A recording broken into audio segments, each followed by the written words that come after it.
Hey guys, it's Lucas here from Sports Tips by Jellyman. Another one of our NBA Nightly Insights video, this time for Sunday the 31st of October. So we'll kick off in Boston, who are playing against Washington in DC. And we'll kick off with Tatum. So he averaged 29 points and 7 rebounds across the four matchups last season against the Wizards. And then this season, he's been up and down, but he's still averaging 26 points on the year. So moving to the other side of the court with Bradley Beal, he finally got it going against the Hawks last game and had 27 points.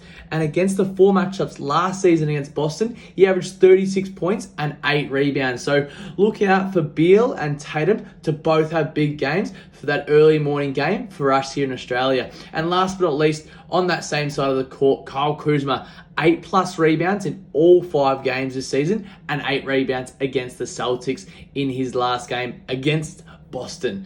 Now moving on out of obviously the Boston and Washington game, onto Walker. So Walker for the Knicks, he had 19 and 21 points in his last 2 games. So he started to get hot and starting to really enjoy his role at New York. And then he had 23 points in his last matchup against the Pelicans last season. Now obviously that was against as a Celtic, but he comes up against a couple of young point guards in New Orleans and should really look to burn them in that mid-range game.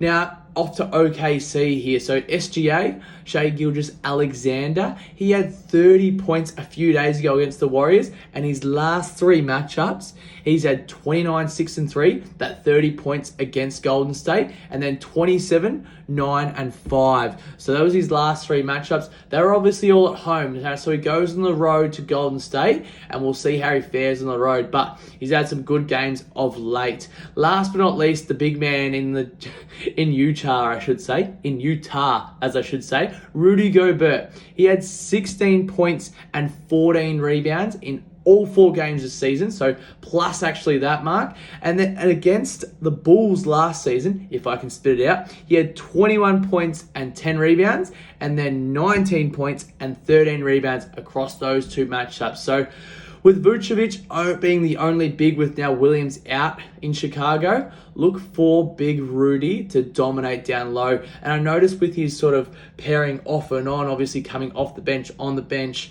his rotations, as I should say, he's actually playing a lot more with the second unit. So with guys like Ingles and Clarkson. So they're trying to work that out at the moment, but it's been working pretty well for big Rudy. Feel free to like, follow, and subscribe for more insights and recommendations on the NBA by Sports Tips by Jellyman.